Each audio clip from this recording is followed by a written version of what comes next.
Hello everyone, and welcome back to my review channel. And today I'm going to be doing a little something comic book related. My brother got me, he let me borrow his book. It's not a book, but his collection of the Walking Dead series. This he gets the big hardback of like each volume hardback Walking Dead every time it comes out, so he's pretty much up to date. But I wanted to borrow his little softcover edition, which has this one's awesome. Look, you should see. Look how big this thing is. Look at that. This is the first 48 issues, full 48 issues of Walking Dead, and it's separated into 8 parts. Not even the way you would think they should be separated by comic books. Is they're just separated by like story. You would almost consider them story arcs, but it's separated into 8 different parts. And I want to do this because it's getting so close to the. I've been meaning to do this for a while, for weeks now, actually, because this poster right here, this is a legit Walking Dead poster from the original artist of Walking Dead, Tony Moore. Right here, it's like Tony Moore, www.TonyMooreIllustration.com. Yeah. So it's official Walking Dead poster, and done by the original artist of Walking Dead. Now, he did the first, basically they split the first part up, which I'm going to do today, and Tony Moore is the artist to this whole first part. Everything after this is the new artist that's been ongoing since then. But right now, this Walking Dead is created by Robert Kirkman, if you don't already know that. And the first part right here, which is first, I don't know, 3 to 5 issues probably. First like 5 issues has been drawn by Tony Moore. So let's go ahead and get on to the. Like, I had to separate this into 8, like, as you can tell, they're not even 8 equal parts. Like, some will be actually bigger than others. And, like, right now, the first part is going to probably be one of the biggest. So, let's go on and get a part of this. Walking Dead, Part 1, the issues Part 1 of 8. Basically, they're in Kentucky, and you know who the main character is. Rick, he's a cop in Kentucky town, small Kentucky town, and his partner is Shane. They're on patrol, they find a guy with, like, shooting off rounds. Rick gets shot, and he has to go to the hospital. Rick wakes up in the hospital alone. He searches through the hospital to find, like, an abundance of zombies just patrolling everywhere. He freaks out, almost gets attacked by one, but he doesn't get bit or nothing. The old zombie, like, breaks his own neck while down steps, and he's able to leave. If on the way, he just wants to go to his house. He's trying to find a way back home to find his wife and child. And on the way, he sees, like, other zombies, just, like, dead in the grass or whatever. He gets close to his house, and then he gets, like, hit in the head with a shovel by a young kid. The father comes out and says, "Oh my God, he's alive, he's not dead. Bring him inside." So they bring him inside. This is really Rick's neighbor's house. But it goes on to tell you, hey, they're just living here because of what happened. So they get to talk. They talk a little bit while they're in the house, what's going on, who Rick is, yada yada yada.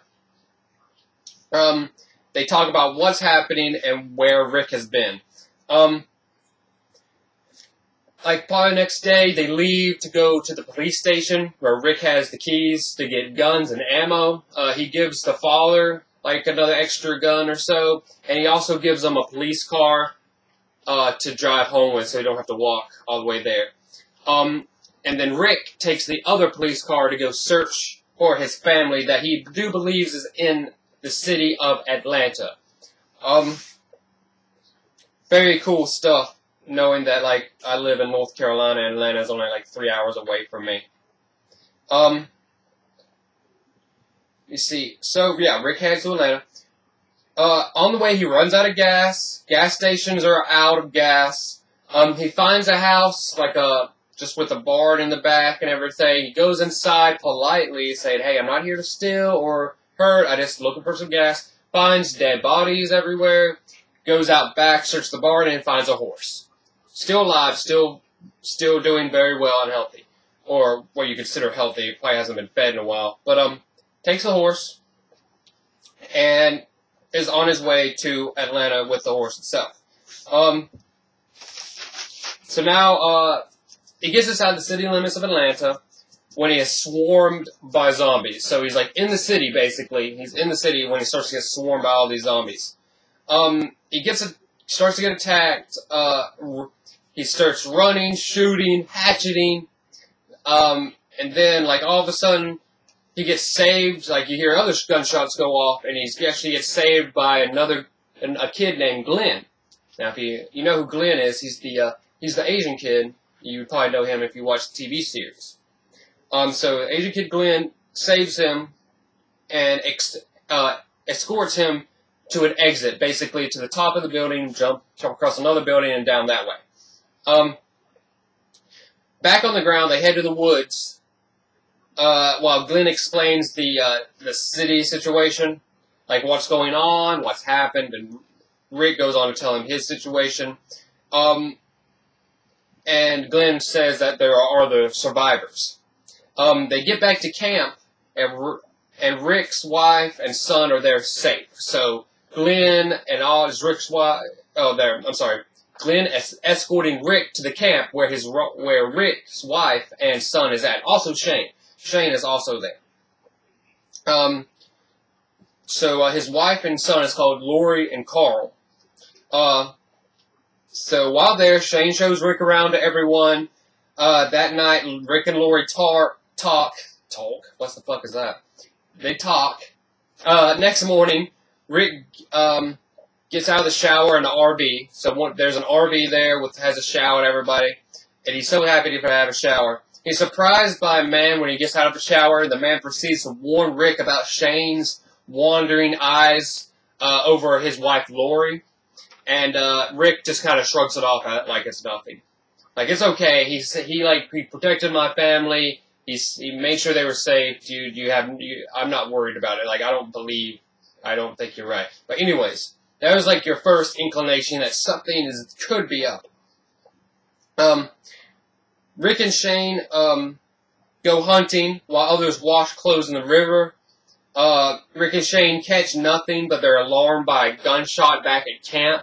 They go back to camp to see a zombie was they is attacking. One single zombie tried to attack them, but he got shot and died. So no worries. Rick and Lori embrace while Shane eyes them both.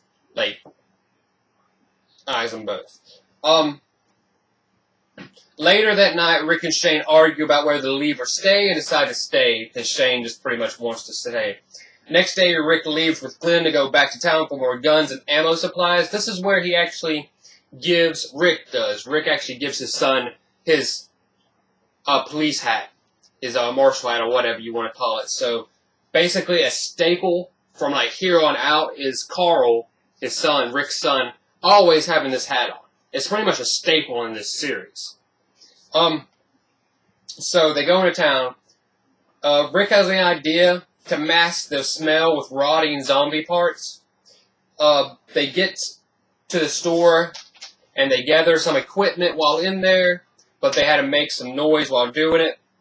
And then it starts to rain, and that's when they freak out. They're like, okay, we need to get the hell out of here. They run in the rain while the rain just washes off the smell, and then all the zombies start to, pretty much get to notice, hey, these guys are human. Let's go after them. The zombies gather. Rick almost gets bit, but they get away. So he almost got bit, but it didn't actually pierce his skin. It, kind of bit his jacket, but it didn't, go through his jacket, so it didn't touch him.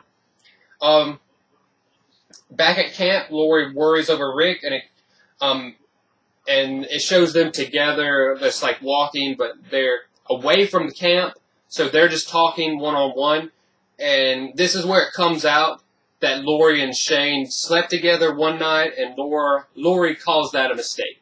She said it was just a mistake, one-time thing. Thought my husband was dead or whatever. It's just like it was a mistake. But Shane actually like cares for Lori a lot. Weeks pass while everyone Weeks pass while most everyone practices with their firearms, handguns or rifles or something. Because up until when they got supplies, they had like 2 guns, like a rifle and a handgun. So now they have multiple guns now. Everyone is practicing, even Rick's son's Carl, even though Lori doesn't want that to happen at all. Carl is also 7 years old. I should definitely mention that. Carl's 7 years old. Rick believes his son Carl has done well enough to be able to have a gun on him at all times, holstered, obviously, with safety on, but will be surveillanced by other adults. So if he does anything like pull it out, whenever there's not zombies around or something, they just automatically take it away. Rick and Dale help Shane cut firewood, and later that night they eat a deer, and everyone tells who they are and what they did, while they were, before all this. So this is where you actually get to know everybody, like Dale and Jim and Donna and the twins and all these kids and everybody, the families. Right after this, camp gets attacked by some zombies. Amy, which is Andrea's friend,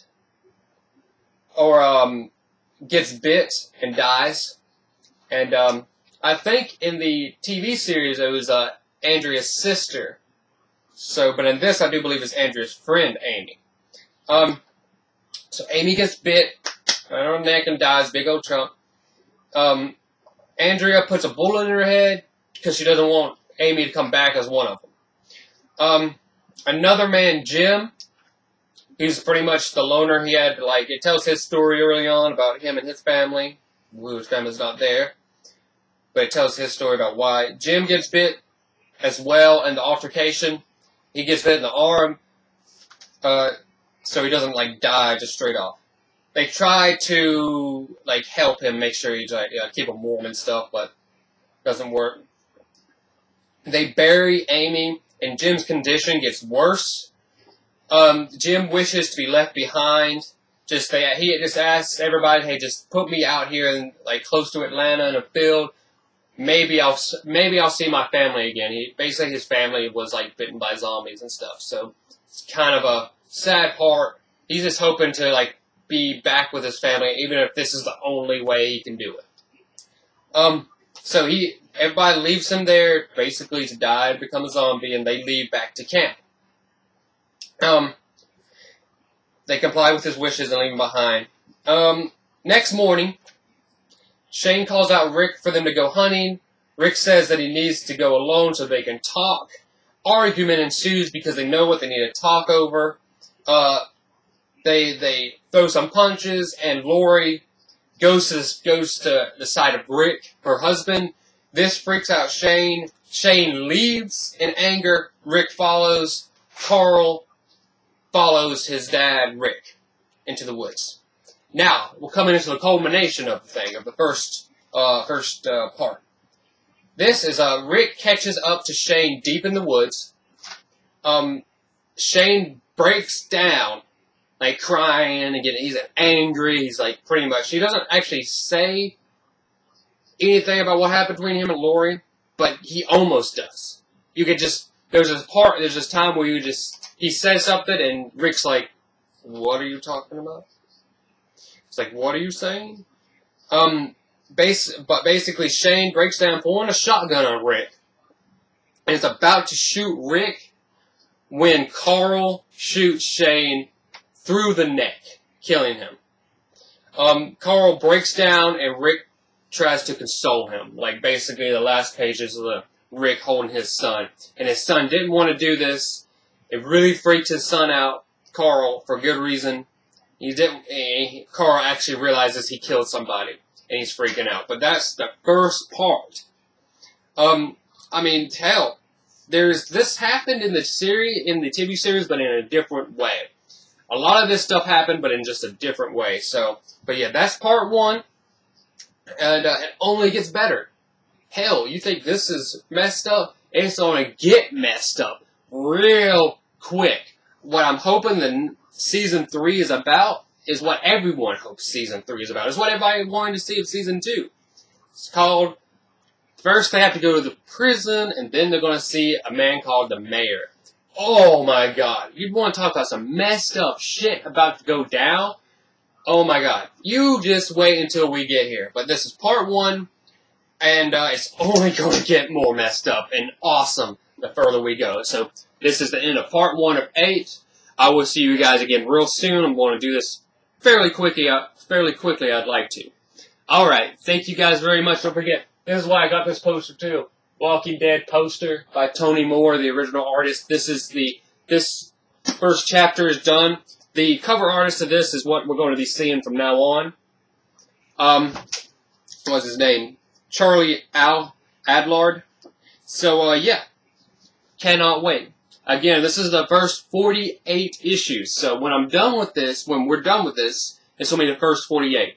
From there, I'll probably just do the rest of them since I get Walking Dead anyway. Alright. Thank you guys for your time. Thank you very much for watching. Hope you liked it. Leave any comments, questions down at the bottom. Be sure to get back. And everybody have a great day. Thank you very much.